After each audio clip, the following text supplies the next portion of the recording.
ಮಾಡಿಸು ಧನ್ಯನೆಂದೆನಿಸೆನ್ನಲು ಕಲಿ ಶೇಷಗಿರಿವಾಸ ಧನ್ಯನೆಂದೆನಿಸೆನ್ನಲು ಕಲಿ ಶೇಷಗಿರಿವಾಸ.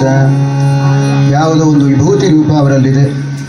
ಇಲ್ಲ ಅಂದರೆ ಎಲ್ಲ ಸ್ವಾಮಿಗಳು ಅವರ ಬಗ್ಗೆ ಮಾತಾಡ್ತಾರೆ. ಇವತ್ತು ಅವರ ಹೆಸರು ತಗೊಂಡು ಅವರಿಗೋಸ್ಕರ ಪ್ರಾರ್ಥನೆಯನ್ನು ಸ್ವಾಮಿಗಳ ಲೆವೆಲಲ್ಲಿ ಮಾಡ್ತಾರೆ.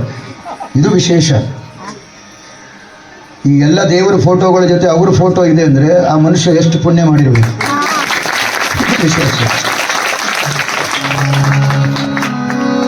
ಅವರು BJP ಪಕ್ಷ ಅಂತ ನಾನು ತೋರಿಸ್ತಿಲ್ಲ. ಉತ್ತಮವಾದ ಕಾರ್ಯವನ್ನು ಮಾಡಿದ್ದಾರೆ. ಯಾರೂ ಮಾಡದೇ ಇರೋ ರಾಮ ಮಂದಿರವನ್ನು ಅವರು ನಿರ್ಮಾಣ ಮಾಡಿದ್ದಾರೆ. ಅದಕ್ಕಾಗಿ ಅವರಿಗೆ ಗೌರವ ಸಲ್ಲಲೇಬೇಕು. 500 ವರ್ಷದ ಕನಸು.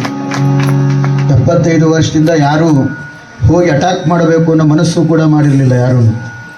ಆ ಮನುಷ್ಯ ಇವತ್ತು ಆ ನಿರ್ಧಾರ ತಗೊಂಡು ಹಿಂದೂಗಳ ರಕ್ಷಣೆಗಾಗಿ ಪಣವನ್ನು ತೊಟ್ಟಿದ್ದಾರಲ್ಲ, ಏನು ಮಾಡಬೇಕು? ಅವರಲ್ಲಿ ನಾವು ಪ್ರಾರ್ಥನೆಯನ್ನು ದೇವರಿಗೆ ಮಾಡೋಣ. ಅವರ ಆಯಸ್ಸು ಆಯರಿಗೆ ಕೊಡಲಿ ಅಂತ ಅಷ್ಟೇ ನಮ್ಮ ಕೈಲಾಗುತ್ತೆ. ನಿನ್ನ